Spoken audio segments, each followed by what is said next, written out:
한국이 경제 강국이 된 이유는 단 하나. 한글입니다. 영국 명문대 교수의 이 선언에 강의실이 순식간에 얼어붙었습니다. 자원도, 인구도, 제국의 역사도 없는 한국. 그런 나라가 세계 반도체와 조선 산업의 심장을 장악한 이유가 600년 전 만들어진 한글에 있다는 주장입니다. 발음을 설계한 문자는 어떻게 세계 산업을 설계하는 능력으로 이어졌을까요? 그리고 우리가 너무 익숙해서 보지 못했던 한글의 힘을 세계는 어떻게 알아봤을까요? 지금부터 그 거대한 연결고리를 따라가 보겠습니다. 어디서 듣고 계신가요? 구독과 좋아요 잊지 마세요. 전 세계 195개국 중 단 한 곳. 자국의 문자를 기념하기 위해 공휴일을 지정한 나라가 있습니다.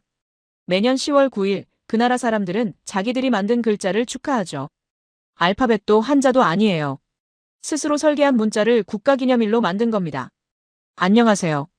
저는 에드워드 하밀턴입니다. 옥스퍼드에서 30년간 문명 발전론을 가르쳐 왔어요. 오늘 이 자리에 선 이유는 단 하나입니다.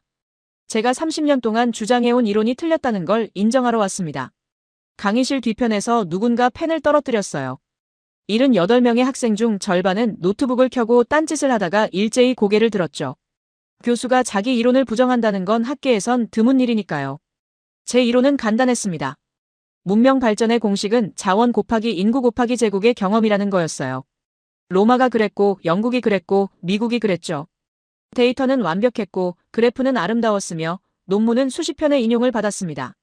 그런데 5년 전 저는 하나의 예외를 발견했어요. 아까 말한 그 나라 말입니다.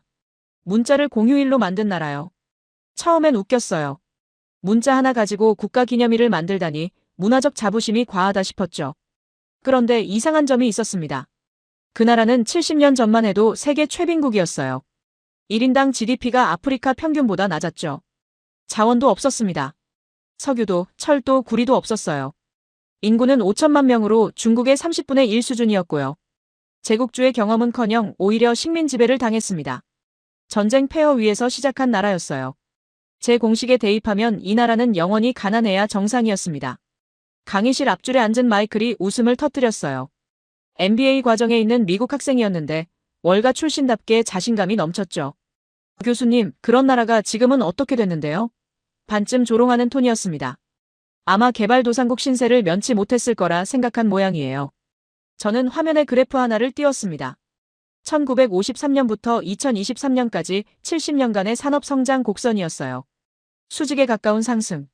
전쟁 폐허에서 세계 10위 경제대국까지 걸린 시간은 단 50년이었습니다. 영국은 200년 걸렸고 미국은 150년 걸렸어요. 일본조차 100년 이상 걸렸죠. 마이클의 웃음이 멈췄습니다. 그런데 더 놀라운 건 산업의 종류였어요. 섬유에서 시작해 철강, 조선, 자동차를 거쳐 반도체, 디스플레이, 배터리까지 올라갔습니다. 산업 사다리를 단 한 계단도 건너뛰지 않으면서도 속도는 압도적이었어요. 이건 제 공식으론 설명이 안 됐죠. 리웨이가 손을 들었습니다. 경제학 박사과정에 있는 중국 학생으로 평소 국가주도 성장 모델을 신봉하는 편이었어요. 정부의 강력한 산업정책 때문 아닐까요? 목소리엔 확신이 담겨 있었죠. 개발도상국 대부분이 그런 정책을 폈다고 제가 답했습니다. 하지만 초정밀 산업까지 올라간 나라는 손에 꼽을 정도라고요. 리웨이가 미간을 찌푸렸어요. 그럼 뭐가 달랐던 건가요? 바로 그 질문 때문에 제가 여기 섰습니다. 요한이 조용히 끼어들었어요. 산업사를 전공하는 독일 학생으로 신중한 성격이라 평소엔 질문을 아꼈죠. 교수님, 그 나라가 어딘지 밝혀주실 수 있나요? 강의실 공기가 팽팽해졌습니다. 78명의 시선이 저에게 고정됐어요. 제가 말했죠. 그 나라는 지금 세계 반도체 시장의 60%를 장악하고 있습니다. 조선 산업은 전 세계 수주량의 절반을 차지하고요. 방위산업 수출은 10년 새 20배 증가했습니다. 배터리 기술은 세계 1위예요. 마이클이 다시 손을 들었습니다. 그건 미국의 기술 이전 덕분 아닌가요? 공격적인 질문이었지만 저는 예상했던 반응이었어요. 기술 이전은 시작일 뿐이라고 답했죠. 기술을 받은 나라는 수십 개지만 그걸 넘어서 역으로 수출한 나라는 하나뿐이라고요. 에밀리가 끼어들었습니다. 사회학을 전공하는 프랑스 학생으로 권위에 도전하는 걸 즐기는 성격이었어요. 그럼 노동 강도 때문 아닐까요? 아시아 국가들은 노동 시간이 긴 걸로 유명하잖아요. 날카로운 지적이었죠. 고강도 노동은 개발도상국 대부분이 겪었다고 제가 말했습니다. 하지만 극초정밀 산업까지 올라간 건 다른 차원의 문제라고요. 반도체 공정은 나노미터 단위로 움직입니다. 오차 허용 범위가 0에 가까워요. 단순히 오래 일한다고 되는 게 아니죠. 그럼 대체 뭐가 달랐던 건가요? 리웨이가 다시 물었습니다. 목소리에 짜증이 섞여 있었어요. 저는 대답하지 않았습니다. 대신 강의실을 천천히 둘러봤죠. 78명 모두가 저를 바라보고 있었어요. 노트북을 닫고 펜을 들고 제 입에서 나올 답을 기다리면서요. 요한이 조용히 손을 들었습니다. 교수님, 그 나라가 어딘지 먼저 밝혀주실 수 있나요? 그의 목소리는 차분했지만 강의실 전체가 그 질문에 집중했어요. 강의실 공기가 팽팽해졌습니다. 마이클은 팔짱을 낀 채 저를 노려봤고 리웨이는 펜을 든 채 멈춰 있었죠. 에밀리는 미간을 찌푸렸고 나머지 학생들도 숨을 죽이고 있었습니다. 저는 잠시 침묵했어요. 30년간 제가 믿어온 공식을 무너뜨린 그 나라의 이름을 말하는 건 제 학문 인생에서 가장 중요한 순간이 될 테니까요. 대한민국입니다. 그 한마디에 강의실 공기가 얼어붙었어요. 몇몇 학생들은 고개를 갸웃했고 몇몇은 노트에 뭔가를 적기 시작했죠. 마이클은 팔짱을 낀 채 비웃듯 웃었습니다. 한국이요? 삼성 만드는 나라 말인가요? 그의 목소리엔 여전히 조롱기가 섞여 있었어요. 맞습니다. 삼성을 만든 나라예요. 하지만 삼성만 있는 게 아니죠. SK 하이닉스, 현대, LG, 한화, 포스코. 세계 반도체 1위, 조선 1위, 배터리 1위, 디스플레이 1위를 모두 가진 나라입니다. 그리고 이 모든 산업의 공통점은 하나예요. 극도의 정밀함을 요구한다는 겁니다. 에밀리가 손을 들었어요. 교수님, 정밀 산업은 일본도 독일도 잘하잖아요. 한국만 특별한 건 아니지 않나요? 날카로운 지적이었습니다. 저는 고개를 끄덕였죠. 맞아요. 하지만 일본과 독일은 100년 이상 축적해온 기술력이 있었습니다. 한국은 단 50년 만에 그들을 따라잡았어요. 요한이 끼어들었습니다. 그럼 압축 성장의 비밀이 뭔가요? 목소리는 차분했지만 눈빛은 날카로웠어요. 저는 화면을 하나 더 띄웠습니다. 1443년 10월 9일이라는 날짜가 크게 떠올랐죠. 이날 한국의 네 번째 왕 세종은 훈민정음을 반포했습니다. 훈민정음, 즉 한글이죠. 백성을 가르치는 바른 소리라는 뜻이에요. 하지만 중요한 건 이름이 아닙니다. 중요한 건 이 문자가 어떻게 만들어졌느냐예요. 리웨이가 손을 들었어요. 문자요? 그게 산업과 무슨 상관인가요? 중국도 한자를 오래전부터 썼는데요. 그녀의 질문엔 짜증이 섞여 있었습니다. 제가 30분째 본론을 안 꺼낸다고 생각한 모양이에요. 한자는 진화한 문자라고 제가 답했습니다. 갑골문에서 시작해 수천 년에 걸쳐 변형됐죠. 알파벳도 마찬가지예요. 페니키아 문자가 그리스로, 그리스 문자가 로마로 전해지면서 조금씩 바뀌어 온 겁니다. 진화는 시행착오의 산물이에요. 자연스럽게 형성되는 거죠. 그런데 한글은 달랐습니다. 저는 화면에 훈민정음 해례본 이미지를 띄웠어요. 600년 전 문서였지만 놀라울 정도로 체계적이었죠. 자음 17자, 모음 11자. 총 28개 기호로 모든 소리를 표현할 수 있게 설계됐습니다. 그리고 그 설계 원리는 과학적이었어요. 세종은 사람의 발성기관을 분석했습니다. 혀의 위치, 입술의 모양, 목구멍의 움직임을 관찰하고 그걸 기호로 옮긴 거예요. 마이클이 비웃었습니다. 그게 설계라고요? 상형문자랑 뭐가 다른가요? 저는 그를 똑바로 바라봤죠. 상형문자는 대상을 그린 겁니다. 하지만 한글은 소리를 분해한 거예요. 추상화의 단계가 다릅니다. 모음도 마찬가지였어요. 철학과 음성학이 결합된 시스템이었어요. 그리고 이 시스템은 규칙으로 작동했습니다. 자음과 모음을 조합하면 글자가 됩니다.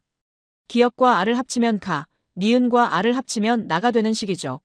조합 가능한 글자 수는 1만 1천여 개. 하지만 원리는 단 하나예요. 초성, 중성, 종성의 조합. 이건 단순한 문자가 아니라 언어 운영체제였습니다. 에밀리가 다시 손을 들었어요. 그래서요? 운영체제면 뭐가 특별한가요? 라틴 문자도 체계적이잖아요. 저는 고개를 저었습니다. 라틴 문자는 26개 알파벳이 독립적이에요. 하지만 한글은 모듈 방식입니다. 소수의 부품으로 무한한 조합을 만드는 거죠. 요한이 끼어들었어요. 그건 효율성 문제 아닌가요? 설계와는 다른 차원 같은데요. 저는 바로 그거라고 답했습니다. 효율성을 위해 설계한 겁니다. 세종은 문자를 만들 때 목표가 명확했어요. 누구나 쉽게 배울 수 있어야 하고 모든 소리를 정확히 표현할 수 있어야 한다는 거였죠. 그래서 그는 소리를 분석했습니다. 인간의 발성기관을 해부학적으로 관찰하고 음소를 최소 단위로 쪼갰어요. 그리고 각 음소에 해당하는 기호를 디자인했죠. 이건 언어학자도 철학자도 아닌 국가 프로젝트 팀이 한 일이었습니다. 왕과 학자들이 모여 3년간 연구한 결과물이에요. 리웨이가 날카롭게 물었습니다. 그럼 그게 지금 반도체랑 무슨 관계인가요? 600년 전 문자 만든 게 어떻게 21세기 산업으로 이어진다는 건가요? 강의실이 조용해졌어요. 모두가 제 대답을 기다렸죠. 저는 천천히 말했습니다. 반도체 공정은 수백 개의 단계로 이루어져 있어요. 각 단계는 나노미터 단위로 제어돼야 하고 오차 범위는 거의 0에 가깝죠. 이건 시스템 설계 능력 없이는 불가능합니다. 그리고 한국 사람들은 600년 전부터 시스템을 설계하는 법을 배워왔어요. 마이클이 비웃었습니다. 중세 문자 설계가 현대 반도체와 연결된다는 건 과장 아닙니까? 상관관계를 인과관계로 착각하시는 거 아닌가요? 그의 공격은 예상했던 거였어요. 과장이 아닙니다. 저는 단호하게 말했죠. 시스템을 스스로 설계해본 경험은 집단적 자신감을 만들어요. 우리도 할 수 있다는 믿음이 형성되는 겁니다. 그리고 그 경험은 사라지지 않아요. 세대를 거쳐 전승됩니다. 한글은 단순한 문자가 아니었어요. 문제를 분석하고 최소 단위로 쪼개고 규칙을 만들고 시스템으로 통합하는 방법론이었죠. 그리고 그 방법론은 한국인의 DNA에 새겨졌습니다. 반도체 설계도, 조선 공정도, 배터리 시스템도 같은 원리예요. 복잡한 걸 쪼개서 규칙을 만들어서 다시 조립하는 겁니다. 요한이 조용히 물었어요. 그럼 다른 나라는 왜 못하나요? 일본도 독일도 체계적이잖아요. 저는 고개를 저었습니다. 일본과 독일은 기존 시스템을 개선하는 데 강해요. 하지만 한국은 시스템 자체를 새로 설계하는 데 강합니다. 제로에서 시작하는 능력이 다른 거죠. 에밀리가 팔짱을 끼고 물었어요. 그래도 증거가 약한 것 같은데요. 문자 하나로 산업 전체를 설명하긴 무리 아닌가요? 저는 웃었습니다. 문자는 시작일 뿐이라고 답했죠. 지금부터 보여드릴 게 더 많습니다. 강의실 분위기가 바뀌었어요. 처음에 조롱은 사라지고 긴장감이 감돌기 시작했죠. 마이클은 여전히 의심스러운 표정이었지만 더 이상 비웃지 않았습니다. 리웨이는 노트에 뭔가를 빠르게 적고 있었고 요한은 팔짱을 낀 채 생각에 잠겨 있었어요. 저는 다음 화면을 넘겼습니다. 한글의 두 번째 특징, 학습 비용에 대한 이야기를 시작할 차례였죠. 한글을 배우는 데 걸리는 시간은 평균 3시간입니다. 화면에 통계 자료를 띄웠어요. 외국인 학습자 500명을 대상으로 한 실험 데이터였죠. 기본 자모를 익히고 간단한 단어를 읽는 수준까지 도달하는데 평균 2시간 47분이 걸렸습니다. 영어 알파벳은 평균 20시간, 일본 히라가나는 15시간, 중국 한자는 기초 500자만 익히는데 6개월이 필요했어요. 마이클이 손을 들었습니다. 그건 단순 암기 시간 아닌가요? 실제 사용은 다른 문제잖아요. 예상했던 반박이었어요. 저는 고개를 저었죠. 단순 암기가 아니라 원리 이해입니다. 한글은 자모 24개만 익히면 모든 글자를 읽을 수 있어요. 조합 규칙이 100% 일관되거든요. 에밀리가 끼어들었어요. 그래도 언어 자체의 난이도는 다르잖아요. 문법이나 어휘는 별개 문제 아닌가요? 맞는 지적이었습니다. 저는 인정했죠. 한국어 문법은 복잡해요. 하지만 지금 논점은 문자 시스템입니다. 글을 읽고 쓸 수 있느냐의 문제라고요. 리웨이가 날카롭게 물었어요. 그래서 뭐가 달라지는데요? 문자 배우기 쉬우면 경제 성장하나요? 강의실이 조용해졌습니다. 핵심을 찌르는 질문이었거든요. 저는 화면을 바꿨습니다. 1945년과 1970년 한국의 문해율 그래프가 나타났어요. 1945년 해방 당시 문해율은 22%였습니다. 성인 10명 중 8명이 글을 읽지 못했죠. 하지만 1970년에는 87%로 급등했어요. 단 25년 만에 65%포인트가 상승한 겁니다. 요한이 손을 들었어요. 그건 교육 정책 때문 아닌가요? 개발도상국들도 문맹 퇴치 운동을 벌였는데요. 물론이라고 제가 답했습니다. 교육 의지는 중요해요. 하지만 의지만으론 안 됩니다. 학습 비용이 낮아야 가능한 일이죠. 화면에 비교 데이터를 띄웠어요. 같은 시기 개발도상국들의 문해율 상승 속도였습니다. 인도는 1947년 12%에서 1971년 34%로 올랐어요. 22%포인트 상승이죠. 인도네시아는 1945년 10%에서 1971년 54%, 44%포인트 상승. 브라질은 1940년 43%에서 1970년 67%, 24%포인트 상승이었습니다. 한국의 65%포인트 상승은 압도적이었어요. 마이클이 반박했습니다. 그건 정부 투자 차이 아닐까요? 한국이 교육에 더 많이 쓴 거 아닌가요? 저는 자료를 하나 더 꺼냈죠. 1인당 교육 예산 비교였습니다. 한국은 오히려 평균 이하였어요. 전쟁 직후라 예산 자체가 부족했거든요. 그럼 뭐가 달랐던 건가요? 에밀리가 물었습니다. 저는 단호하게 답했어요. 문자 시스템의 학습 비용입니다. 한글은 규칙 기반이라 학습 곡선이 급격해요. 처음 3시간만 투자하면 평생 쓸 수 있는 도구를 얻는 겁니다. 리웨이가 공격적으로 물었어요. 북유럽도 문해율 높잖아요. 스웨덴, 핀란드, 노르웨이 다 90% 넘는데요. 그들도 한글 쓰나요?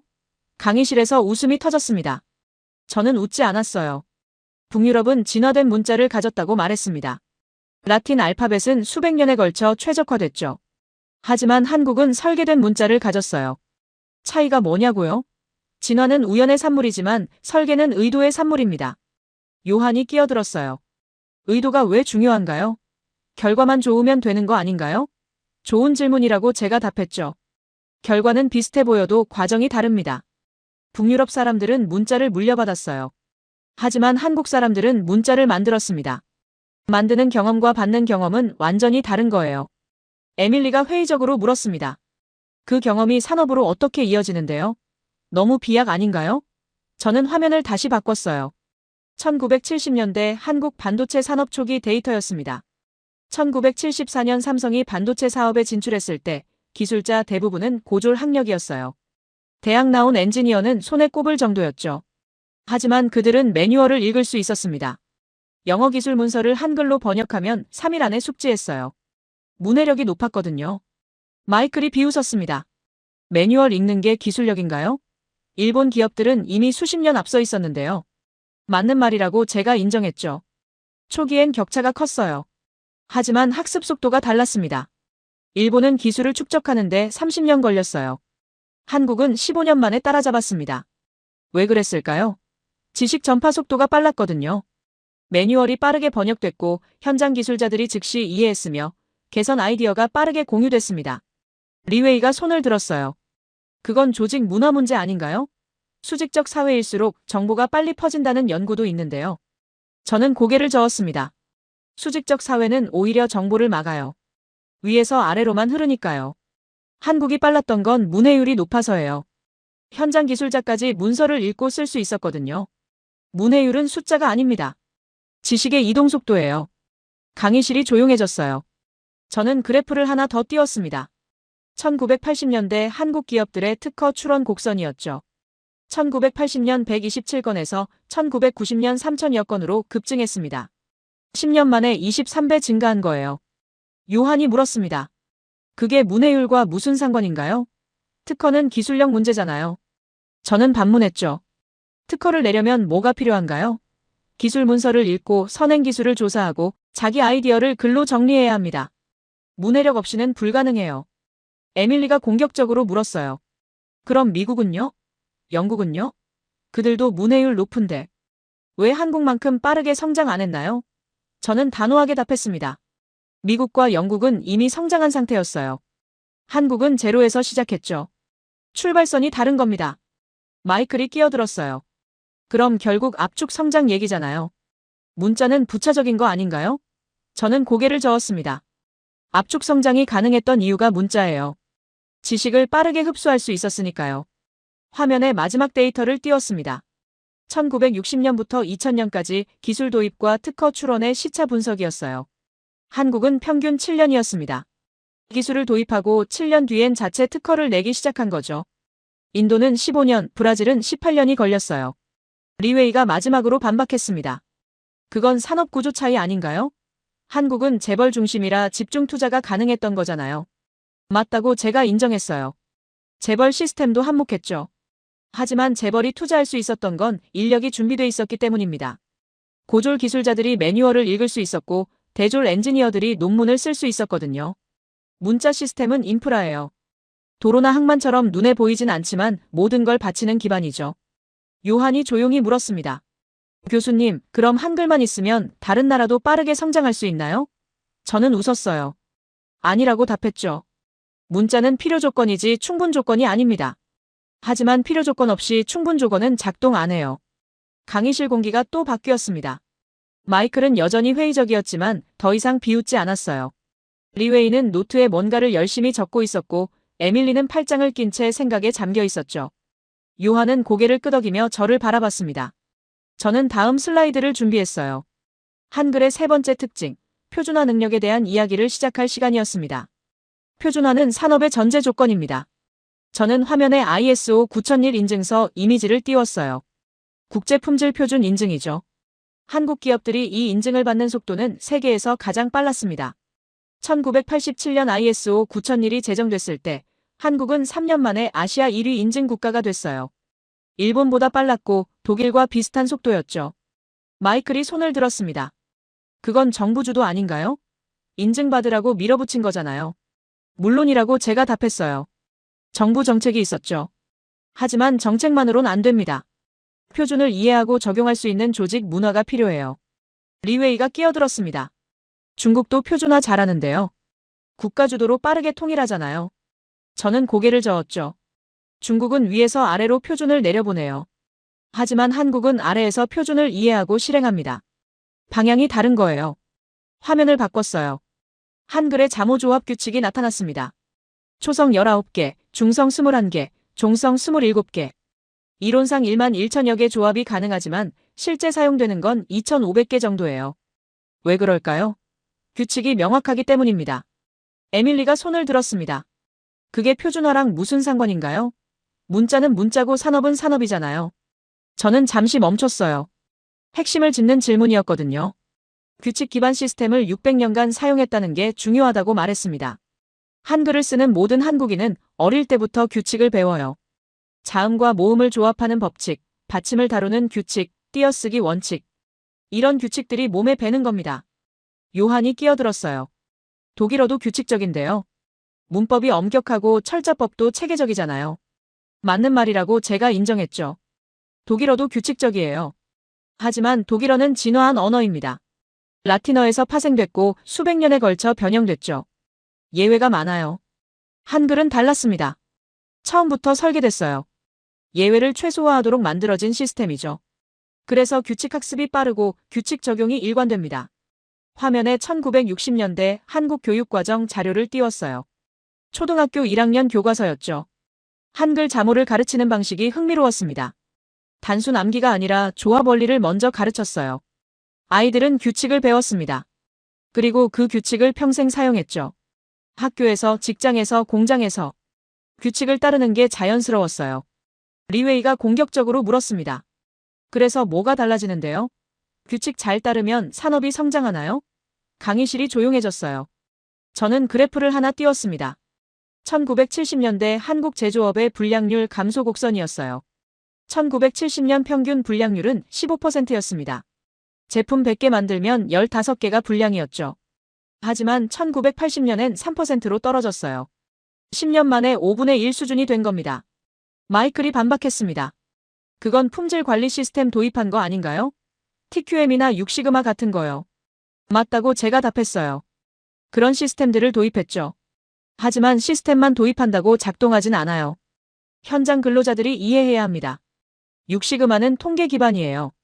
표준 편차를 계산하고 공정 능력을 측정하고 변동을 관리하죠.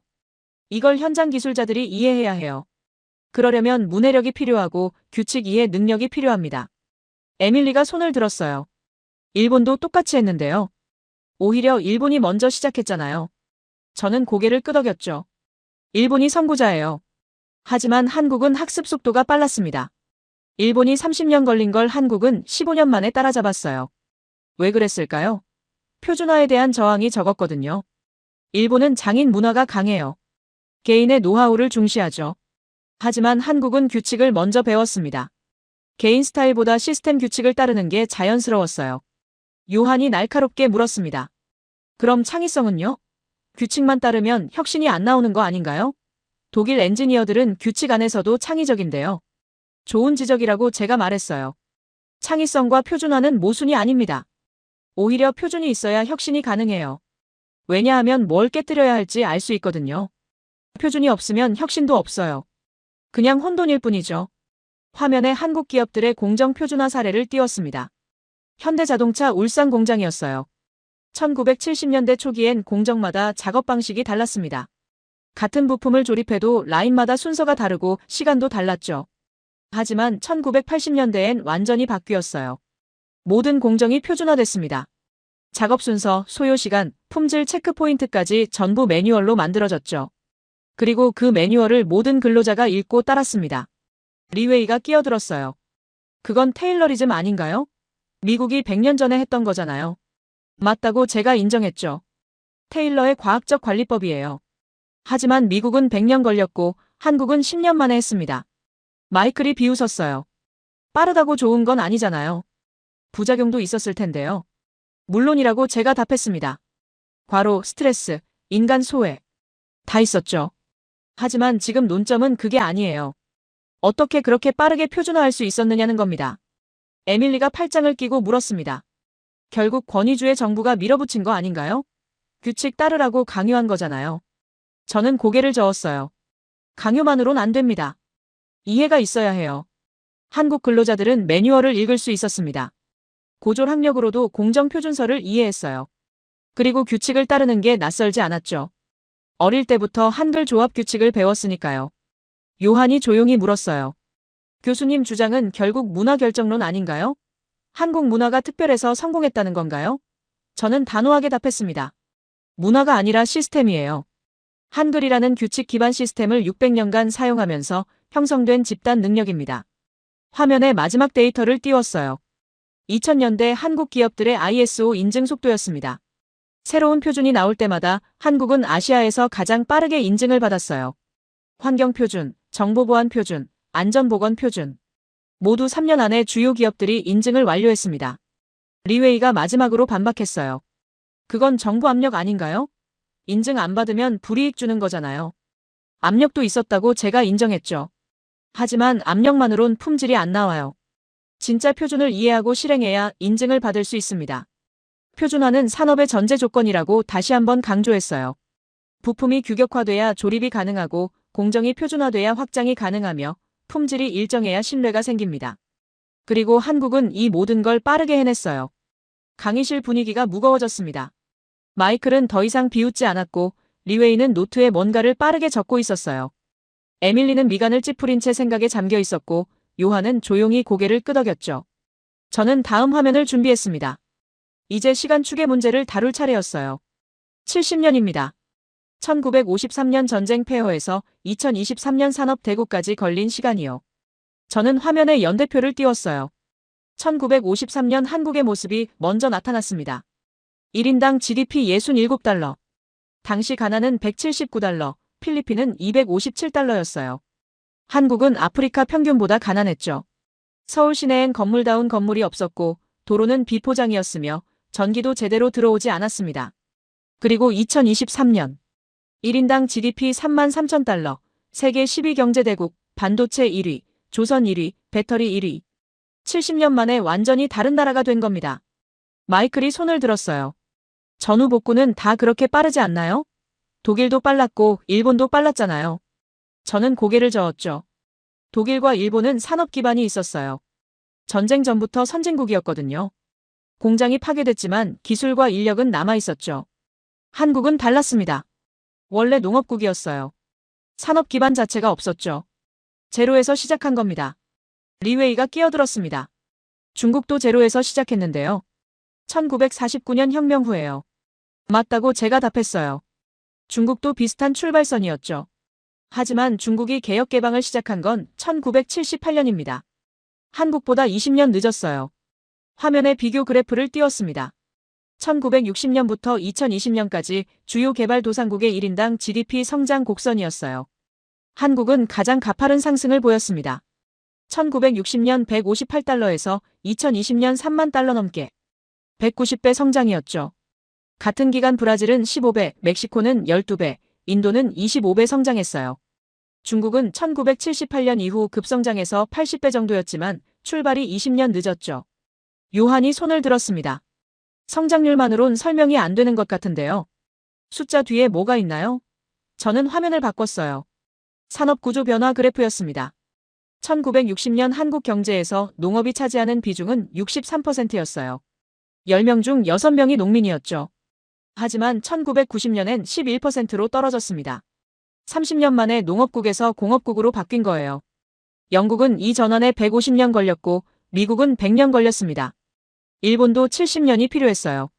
한국은 30년 만에 해냈죠. 에밀리가 날카롭게 물었습니다. 그건 이촌향도 아닌가요? 농민들을 공장으로 내몬 거잖아요. 노동 착취 아닌가요? 강의실이 조용해졌어요. 예상했던 질문이었습니다. 노동 강도는 엄청났다고 제가 인정했죠. 주 6일 근무, 하루 12시간 노동이 기본이었어요. 1970년대 한국 근로자들의 연간 노동시간은 2,800시간이었습니다. OECD 평균의 거의 2배였죠. 하지만 이라고 말을 이었습니다. 고강도 노동은 개발도상국 대부분이 겪었어요.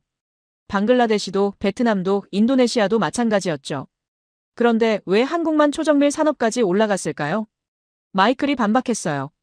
투자 규모 아닌가요? 재벌들이 공장에 돈을 쏟아부은 거잖아요. 맞다고 제가 답했습니다. 1970년대 한국 정부는 GDP의 30%를 투자에 쏟아부었어요. 세계 최고 수준이었죠. 하지만 투자만으론 시간을 압축할 수 없습니다. 화면에 기술 도입 사례를 띄웠어요. 1970년대 포항제철 건설 프로젝트였죠. 일본 신일철이 기술을 제공했습니다. 설계도, 공정 매뉴얼, 기술지도 전부요. 공사 기간은 3년. 일본이 비슷한 규모 제철소를 지을 때 걸린 시간의 절반이었어요. 왜 빨랐을까요? 현장 적응 속도가 달랐거든요. 한국 엔지니어들은 일본 설계도를 받자마자 이해했고 현장 조건에 맞춰 수정했으며 문제가 생기면 즉시 해결했습니다. 리웨이가 끼어들었습니다. 그건 기술 이전이잖아요. 일본이 가르쳐준 거지 한국이 스스로 한 게 아니잖아요. 초기엔 맞다고 제가 인정했어요. 기술 이전으로 시작했죠. 하지만 속도를 보세요. 화면에 기술 자립 연표를 띄웠습니다. 1973년 포항제철 1기 준공, 1980년 자체 설계로 3기 증설, 1992년 중국의 기술 수출. 기술을 받고 7년 만에 자립했고 19년 만에 역수출한 겁니다. 일본은 미국 기술을 받고 자립하는데 25년 걸렸어요. 인도는 영국 기술을 받고 40년이 지나도 못했죠. 한국은 7년이었습니다. 에밀리가 팔짱을 끼고 물었어요. 그래도 노동 착취는 사실이잖아요. 그 희생 위에 성장한 거 아닌가요? 저는 고개를 끄덕였습니다. 희생이 있었어요. 과로사, 산업재해, 저임금. 다 있었죠. 하지만 제가 말하는 건 그게 아닙니다. 왜 그 희생이 초정밀 산업으로 이어졌느냐는 거예요. 방글라데시 의류 노동자들도 주 60시간 이상 일해요. 베트남 전자공장 노동자들도 마찬가지죠. 하지만 그들은 아직 조립 단계예요. 설계 단계로 못 올라갔습니다. 요한이 조용히 물었습니다. 그럼 차이가 뭔가요? 노동 강도가 같은데 왜 결과가 다른가요? 저는 화면을 바꿨어요. 산업 사다리 그래프가 나타났습니다. 한국은 모든 단계를 밟았어요. 섬유 1960년대, 철강 1970년대, 조선 1970년대, 자동차 1980년대, 반도체 1980년대, 디스플레이 1990년대, 배터리 2000년대. 한 계단도 건너뛰지 않았죠. 하지만 각 단계에서 머무는 시간이 짧았습니다. 섬유에서 철강까지 10년, 철강에서 조선까지 5년, 조선에서 반도체까지 10년. 영국은 각 단계마다 30년씩 걸렸어요. 리웨이가 반박했습니다. 그건 후발주자 이점 아닌가요? 선진국이 이미 길을 닦아놨으니 빨리 따라간 거잖아요. 부분적으로 맞다고 제가 인정했어요. 후발 이점이 있었죠. 하지만 길이 있다고 빨리 가는 건 아닙니다. 필리핀도 길을 봤고 태국도 봤고 인도네시아도 봤어요. 그들도 같은 시기에 산업화를 시작했죠. 하지만 한국만큼 빠르게 올라가진 못했습니다. 마이클이 손을 들었어요. 그럼 뭐가 달랐던 건가요? 결국 자본이나 정부 정책 아닌가요? 저는 화면을 다시 띄웠습니다. 1980년대 각국의 R&D 투자 비율이었어요. 한국은 GDP 대비 2.5%를 연구개발에 썼습니다. 대만 2.1%, 브라질 0.8%, 인도 0.7%였죠. 투자는 중요해요. 하지만 투자한 돈이 결과로 나오는 속도가 달랐습니다. R&D 투자 후 특허 출원까지 걸린 시간을 보면 한국은 평균 3년이었어요. 대만 4년, 일본 5년, 유럽 7년이었죠. 같은 돈을 투자해도 결과가 나오는 속도가 2배 빨랐습니다. 요한이 물었어요. 그 속도는 어디서 나온 건가요? 저는 잠시 멈췄습니다. 핵심 질문이었거든요. 시스템 설계 경험에서 나왔다고 답했어요. 문제를 분석하고 해법을 설계하고 실행하는 속도. 그게 빨랐던 겁니다. 그리고 그 능력은 600년 전 한글 설계에서 시작됐다고요. 강의실이 무거워졌어요. 마이클은 더 이상 비웃지 않았고 리웨이는 노트에 뭔가를 빠르게 적고 있었습니다. 에밀리는 미간을 찌푸렸지만 반박하지 않았고 요한은 조용히 고개를 끄덕였죠. 저는 마지막 슬라이드를 띄웠어요. 70년 압축 성장의 결과물들이 나타났습니다. 반도체, 조선, 배터리, 디스플레이. 이제 이 산업들이 왜 한국에서 성공했는지 구체적으로 증명할 차례였어요. 저는 화면에 반도체 칩 단면 사진을 띄웠어요. 현미경으로 수천 배 확대한 이미지였습니다. 머리카락 굵기가 8만 나노미터인데 최신 반도체 회로 선폭은 3나노미터예요. 머리카락의 2만 6천분의 1 두께죠. 이 미세한 회로를 만들려면 300개가 넘는 공정을 거쳐야 합니다. 증착, 포토, 식각, 이온 주입, 세정. 각 공정마다 온도는 섭씨 0.1도, 압력은 0.01mbar, 시간은 0.01초 단위로 제어돼요. 오차 허용 범위는 사실상 제로입니다. 마이클이 손을 들었어요. 그건 장비가 하는 거 아닌가요? ASML 노광 장비 같은 거요. 네덜란드 기업이잖아요. 맞다고 제가 답했죠. 핵심 장비는 네덜란드, 미국, 일본에서 만들어요. 하지만 장비만으론 반도체를 못 만듭니다. 장비를 어떻게 조합하느냐가 중요해요. 300개 공정의 순서, 각 공정의 조건, 불량이 생겼을 때 원인 분석. 이게 공정 설계입니다. 그리고 이건 장비 회사가 안 가르쳐줘요. 화면을 바꿨습니다. 1983년 삼성 반도체 사업 진출 당시 자료였어요. 미국 마이크론에서 64K D램 기술을 도입했죠. 기술 이전 계약서에는 설계도, 공정 순서, 장비 리스트가 포함되어 있었습니다. 하지만 정작 중요한 건 빠져 있었어요. 공정 조건의 세부값, 불량 발생 시 대처법, 수율 개선 노하우. 이런 건 계약서에 안 나와요. 직접 부딪혀서 찾아내야 하는 겁니다. 리웨이가 끼어들었습니다. 그럼 결국 시행착오로 배운 거잖아요. 다른 나라도 할 수 있는 거 아닌가요? 저는 고개를 저었죠. 시행착오의 속도가 다릅니다. 화면에 수율 곡선을 띄웠어요. 수율이란 정상 제품 비율이에요. 100개 만들어서 80개가 정상이면 수율 80%죠.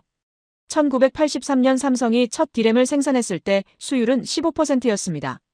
100개 중 85개가 불량이었어요. 하지만 1년 뒤엔 60%로 올랐어요. 2년 뒤엔 85%. 일본 기업들이 10년 걸린 수율 개선을 3년 만에 해낸 겁니다. 에밀리가 손을 들었습니다. 일본이 가르쳐준 거 아닌가요? 기술 지도 받았잖아요. 초기엔 맞다고 제가 답했어요. 일본 엔지니어들이 왔죠. 하지만 그들은 기본만 가르쳐줬습니다. 나머지는 한국 엔지니어들이 스스로 찾아냈어요. 요한이 끼어들었어요. 어떻게요? 구체적으로 뭘 했는데요? 저는 화면에 당시 개선 보고서를 띄웠습니다. 1984년 6월 작성된 문서였어요.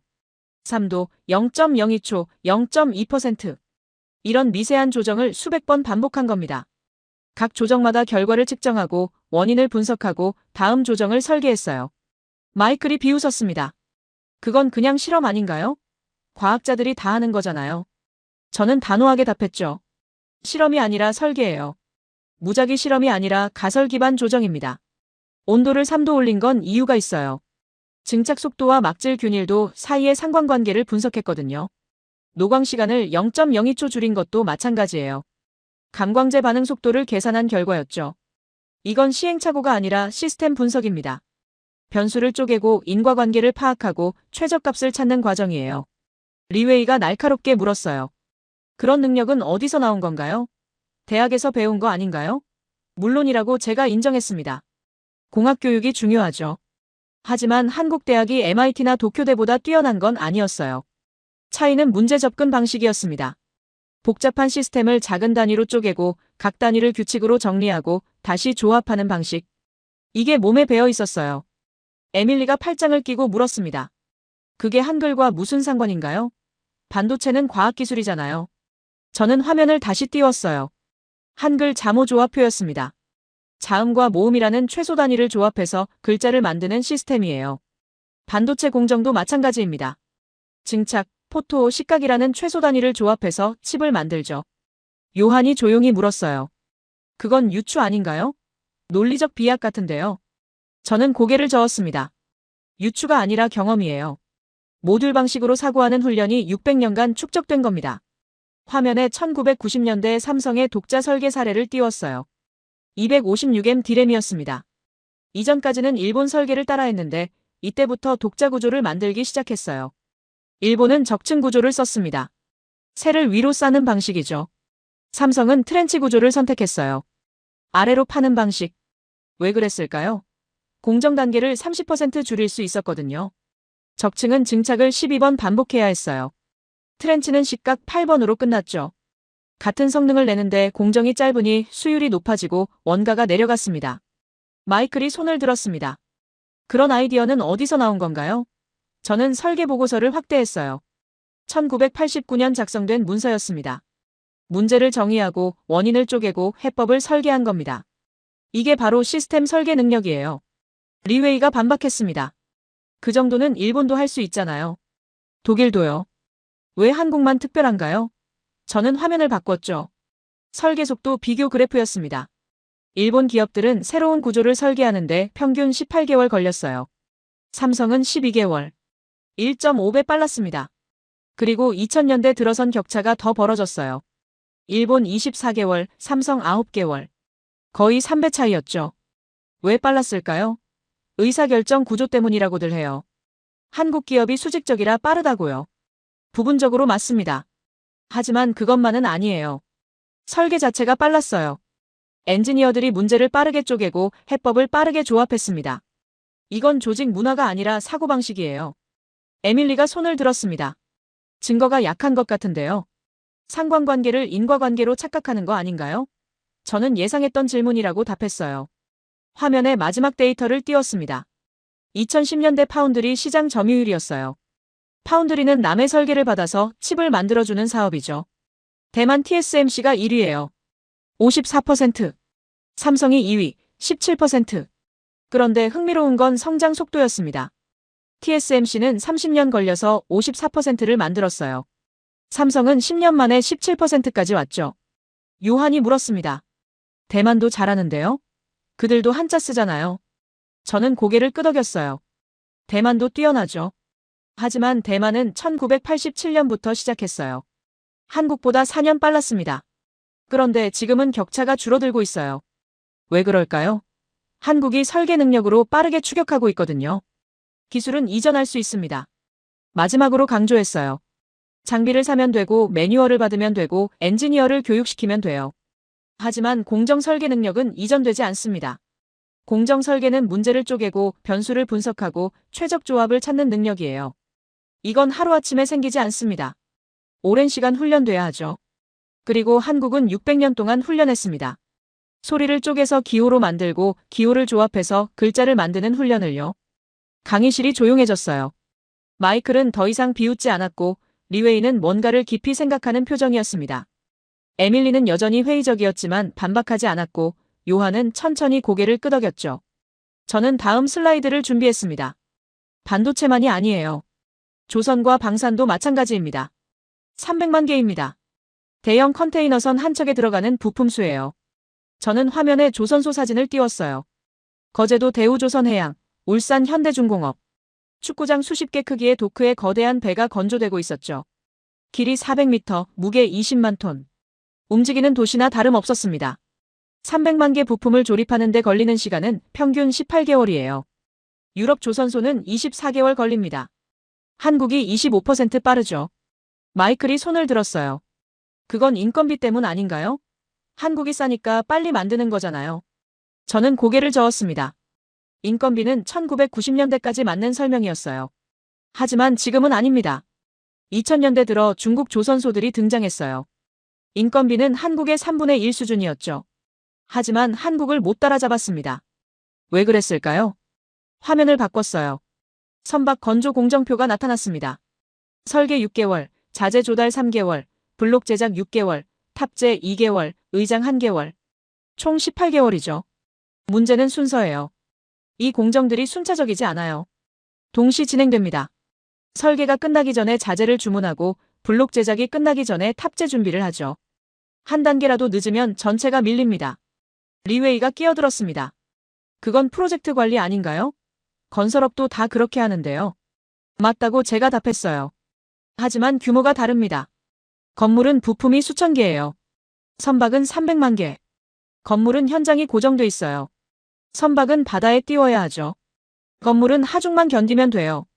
선박은 파도, 염분, 압력을 동시에 견뎌야 합니다. 에밀리가 손을 들었습니다. 그래서요? 결국 엔지니어링 능력 아닌가요? 저는 화면에 배관 설계도를 띄웠어요. 대형 LNG선의 배관 계통이었습니다. 배관만 총 연장 50km예요. 서울에서 수원 거리죠. 이 배관들이 선체 안에 3차원으로 얽혀 있습니다. 한 배관이 1cm라도 잘못 설치되면 다른 배관과 간섭이 생겨요. 전체를 뜯어 고쳐야 하죠. 그래서 설계가 중요합니다. 50km 배관의 위치를 밀리미터 단위로 계산해야 해요. 간섭 검증을 수만 번 해야 하고요. 요한이 조용히 물었어요. 그건 CAD 소프트웨어가 하는 거 아닌가요? 독일도 그런 프로그램 쓰는데요. 맞다고 제가 인정했습니다. 소프트웨어는 똑같아요. 하지만 쓰는 방식이 다릅니다. 유럽 조선소는 설계를 6개월에 걸쳐 완성해요. 한국은 4개월 만에 끝냅니다. 왜 빠를까요? 설계 수정 횟수가 적거든요. 화면에 설계 변경 이력을 띄웠어요. 유럽 조선소는 평균 1200회 수정합니다. 한국 조선소는 600회. 절반 수준이에요. 마이클이 반박했습니다. 그건 대충 설계한 거 아닌가요? 나중에 문제 생기는 거 아니에요? 저는 고개를 저었죠. 오히려 반대예요. 처음부터 정확하게 설계해서 수정이 적은 겁니다. 한국 설계자들은 간섭을 미리 예측해요. 배관어가 여기 가면 배관 B와 부딪힐 거라는 걸 설계 단계에서 파악하죠. 그래서 처음부터 배관어를 다른 경로로 배치합니다. 이게 시스템 사고예요. 부분이 아니라 전체를 보는 능력이죠. 리웨이가 날카롭게 물었어요. 그런 능력은 어디서 나온 건가요? 경험 아닌가요? 물론이라고 제가 답했습니다. 경험이 중요해요. 하지만 한국 조선업은 1970년대 시작했습니다. 유럽은 수백 년 역사가 있어요. 경험으로만 설명되지 않아요. 50년 경험이 300년 경험을 따라잡은 건 학습 속도가 달랐기 때문입니다. 화면을 바꿨어요. 방위산업 수출 통계였습니다. 2010년 한국 방산 수출은 10억 달러였어요. 2023년엔 170억 달러. 13년 만에 17배 증가한 겁니다. 에밀리가 끼어들었습니다. 그건 우크라이나 전쟁 때문 아닌가요? 무기 수요가 늘어난 거잖아요. 부분적으로 맞다고 제가 인정했죠. 수요 증가가 있었어요. 하지만 공급 능력이 없으면 수출을 못합니다. 폴란드가 K2 전차 1000대를 주문했어요. 납기는 10년. 유럽 업체들은 15년 걸린다고 했죠. 한국만 10년 안에 가능하다고 답했습니다. 왜 가능할까요? 전차는 부품이 6만 개예요. 엔진, 변속기, 포탑, 사격 통제장치, 장갑. 각각 다른 업체가 만들죠. 이걸 하나로 통합해야 합니다. 요한이 손을 들었어요. 그건 모듈화 아닌가요? 자동차 산업도 그렇게 하는데요. 맞다고 제가 답했습니다. 모듈화 방식이에요. 하지만 전차는 자동차와 다릅니다. 자동차는 고장나면 세워요. 전차는 전장에서 멈추면 안 됩니다. 자동차는 포장도로를 달려요. 전차는 험지를 가로지르죠. 자동차는 충돌 안전만 고려해요. 전차는 포탄을 막아야 합니다. 신뢰도 요구 수준이 완전히 달라요. 부품 하나가 고장나면 승무원 목숨이 위험합니다. 그래서 통합 설계가 중요해요. 화면에 K2 전차 개발 과정을 띄웠습니다. 1995년 개발 시작, 2014년 양산. 19년 걸렸어요. 독일 레오파르트2는 개발에 25년 걸렸죠. 한국이 빨랐던 이유는 뭘까요? 시스템 통합 테스트 속도였습니다. 엔진을 바꾸면 변속기도 조정해야 하고 무게 중심도 바뀌어서 현가장치도 수정해야 해요. 이런 연쇄 수정이 수백 번 일어납니다. 유럽은 각 수정마다 6개월씩 걸렸어요. 한국은 3개월 만에 끝냈죠. 왜 빠를까요? 문제를 쪼개서 병렬로 처리했거든요. 마이클이 비웃었습니다. 병렬 처리요? 그건 프로젝트 관리 기법 아닌가요? 맞다고 제가 답했어요. 하지만 기법을 아는 것과 실행하는 건 다릅니다. 병렬 처리하려면 각 모듈 간 인터페이스가 명확해야 해요. 엔진팀과 변속기팀이 따로 일하려면 둘 사이의 연결 규격이 정해져 있어야 하죠. 이게 표준화입니다. 공정표준은 같은 일을 같은 방식으로 하는 거예요. 인터페이스 표준은 다른 일을 하면서도 연결되게 만드는 겁니다. 훨씬 어렵죠. 에밀리가 손을 들었습니다. 결국 엔지니어링 능력 아닌가요? 한글이랑 무슨 상관인가요?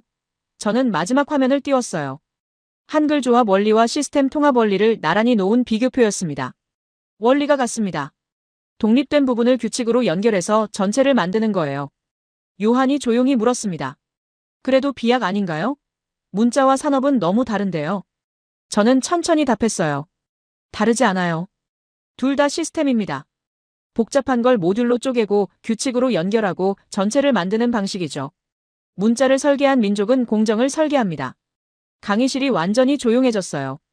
마이클은 팔짱을 푼 채 화면을 응시했고 리웨이는 펜을 내려놓았습니다. 에밀리는 미간을 찌푸렸지만 더 이상 반박하지 않았고 요한은 천천히 고개를 끄덕였죠. 화면에 제 공식이 떠올랐습니다. 문명 발전은 자원, 인구, 제국 경험이다. 30년간 제가 주장해온 방정식이었어요. 수십 편의 논문, 수백 번의 강해, 수천 명의 제자들에게 가르쳐온 진리였죠. 로마, 영국, 미국을 설명하는 완벽한 공식이었습니다. 제가 이 공식을 지우자 강의실이 숨을 죽였어요. 78명 모두 움직이지 않았습니다. 펜을 든 손이 공중에 멈춰 있었고 노트북 화면만 희미하게 빛나고 있었죠. 저는 빈 화면을 바라봤습니다. 30년이 지워지는 순간이었어요. 제 학문 인생의 반이 사라진 겁니다. 가슴이 무거워졌지만 동시에 후련하기도 했죠. 왜 지웠냐고요? 마이클이 조용히 물었습니다. 그의 목소리엔 처음으로 조롱기가 없었어요. 진지한 질문이었죠. 틀렸기 때문이라고 제가 답했습니다. 정확히는 불완전했기 때문이에요. 제 공식은 대부분의 사례를 설명했어요. 하지만 한국은 설명하지 못했습니다. 자원이 없었어요. 석유도, 철도, 희토류도 없었죠. 인구는 5천만으로 중국의 30분의 1이었습니다. 제국 경험은 없었고 오히려 식민지였어요. 제 공식에 대입하면 0에 가까운 값이 나옵니다. 그런데 결과는 세계 10위 경제대국이었어요. 반도체 1위, 조선 1위, 배터리 1위. 공식이 틀렸다는 증거였죠. 리웨이가 손을 들었습니다. 교수님, 그럼 한국은 예외 아닌가요? 공식은 맞는데 특수한 사례인 거죠. 저는 고개를 저었어요. 과학에서 예외는 없어요. 예외가 발견되면 이론을 수정해야 합니다. 아인슈타인이 뉴턴 역학을 부정한 것처럼요. 뉴턴 공식은 대부분의 물체를 설명했습니다. 하지만 빛의 속도에 가까워지면 틀렸어요. 그래서 상대성 이론이 나온 겁니다. 저도 마찬가지예요. 제 공식은 대부분의 문명을 설명했죠. 하지만 압축 성장 사례에선 틀렸습니다. 그래서 수정이 필요해요. 에밀리가 팔짱을 풀고 물었습니다. 그럼 새 공식은 뭔가요? 강의실 전체가 저를 향했어요. 78명의 눈빛이 집중됐죠. 저는 새 방정식을 입력하기 시작했습니다. 글자가 하나씩 나타났어요. 문명 발전은 자원 플러스 인구 플러스 제국의 설계 능력 곱한 것입니다. 요한이 조용히 물었어요. 왜 곱하기에서 더하기로 바뀐 건가요? 저는 설명했습니다. 곱하기는 하나라도 0이면 전체가 0이 돼요. 하지만 한국은 자원이 0에 가까웠는데도 성장했죠. 그러니 더하기가 맞습니다. 자원, 인구, 제국 경험은 더해지는 요소예요. 많으면 유리하지만 없다고 불가능한 건 아니죠. 하지만 설계 능력은 곱해집니다. 이게 0이면 다른 게 아무리 많아도 의미가 없어요. 사우디아라비아처럼 자원이 풍부해도 산업 발전이 더딘 경우가 그 예죠. 마이클이 손을 들었습니다. 설계 능력을 어떻게 측정하나요? 숫자로 나타낼 수 없으면 공식이 아니잖아요. 날카로운 지적이었어요. 저는 인정했죠. 측정은 어렵습니다. 하지만 관찰은 가능해요. 한글 같은 설계된 시스템의 존재, 높은 문해율, 빠른 표준화, 짧은 기술 자립 기간. 이런 지표들로 추정할 수 있죠. 리웨이가 끼어들었습니다. 그럼 다른 나라는요? 한국만 설계 능력이 있나요? 저는 화면을 바꿨어요. 여러 나라의 비교표가 나타났습니다. 일본도 설계 능력이 높아요. 하지만 그들은 제국 경험과 인구가 풍부했죠. 독일도 마찬가지예요. 자원, 인구, 기술 전통이 있었습니다. 한국은 달랐어요. 자원도 인구도 제국도 없이 설계 능력만으로 올라온 유일한 사례입니다. 그래서 중요한 겁니다. 순수하게 설계 능력의 효과를 볼 수 있거든요. 에밀리가 마지막으로 물었습니다. 교수님은 결국 뭘 주장하시는 건가요? 한글이 위대하다는 건가요? 저는 고개를 저었어요. 한글이 위대한 게 아니에요. 설계 경험이 중요하다는 겁니다. 목소리를 높였어요. 자원도 인구도 제국주의 경험도 없던 나라가 세계 산업을 지배했습니다. 70년 만에 최빈국에서 선진국으로 올라섰죠. 이건 기적이 아니에요. 그 이유는 단 하나입니다. 강의실이 완전히 조용해졌어요. 창밖에서 새소리만 들렸습니다. 그들은 설계 경험을 집단적으로 축적한 유일한 민족이기 때문입니다. 600년 전 한 왕이 소리를 분석했어요. 자음과 모음으로 쪼갰고 조합 규칙을 만들었으며 시스템을 완성했죠. 그리고 그 경험은 사라지지 않았습니다. 세대를 거쳐 전승됐어요. 아이들은 한글을 배우면서 모듈 사고를 익혔고 학생들은 규칙 기반 시스템을 체화했으며 엔지니어들은 복잡한 문제를 쪼개는 법을 터득했습니다. 반도체 공정을 설계할 때 그들은 한글 자모를 조합하듯 공정을 조합했어요. 선박을 건조할 때 블록을 연결하듯 모듈을 통합했죠. 전차를 개발할 때 글자를 만들듯 시스템을 완성했습니다. 요한이 천천히 손을 들었습니다. 교수님, 그럼 다른 나라도 할 수 있나요? 설계 경험을 쌓으면요? 저는 잠시 생각했어요. 어려운 질문이었거든요. 가능하다고 답했습니다. 하지만 쉽지 않아요. 설계 경험은 하루아침에 생기지 않습니다. 한국은 600년 걸렸어요. 물론 다른 나라가 600년을 기다릴 필요는 없죠. 의도적으로 훈련하면 더 빠를 수 있습니다. 하지만 중요한 건 이거예요. 문명은 주어진 조건으로만 결정되지 않는다는 겁니다. 자원이 없어도, 인구가 적어도, 제국의 역사가 없어도 성장할 수 있어요. 스스로 설계하는 능력을 키우면요. 마이클이 조용히 말했습니다. 교수님은 30년 이론을 버리셨네요. 쉽지 않으셨을 텐데요. 처음으로 그의 목소리에 존중이 담겨 있었어요. 쉽지 않았다고 솔직히 답했죠. 하지만 학자의 의무예요. 데이터가 이론을 부정하면 이론을 바꿔야 합니다. 그게 과학이니까요. 저는 강의실을 천천히 둘러봤습니다. 78명 모두 달라져 있었어요. 마이클은 더 이상 비웃지 않았고 리웨이는 깊이 생각하는 표정이었습니다. 에밀리는 고개를 끄덕이고 있었고 요한은 메모를 정리하고 있었죠. 90분이 끝났습니다. 저는 마지막으로 말했어요. 여러분, 오늘 제가 보여드린 건 하나의 가설입니다. 아직 완전히 증명된 건 아니에요. 앞으로 더 많은 연구가 필요하죠. 하지만 한 가지는 확실합니다. 우리는 문명을 새롭게 정의해야 해요. 조건이 아니라 능력으로, 소유가 아니라 설계로 말입니다. 한국은 그 가능성을 보여준 첫 사례예요. 마지막은 아닐 겁니다. 강의실에서 박수가 터져나왔습니다. 천천히 하나씩, 그리고 점점 커졌죠. 78명 전원이 일어서서 박수를 쳤어요. 저는 고개를 숙였습니다. 30년 만에 처음으로 제 이론이 틀렸다는 걸 인정하는 순간이 이렇게 뿌듯할 줄은 몰랐습니다. 진리는 고정된 게 아니에요. 계속 진화하는 겁니다. 그리고 오늘 저는 그 진화에 한 걸음 더 가까이 갔습니다.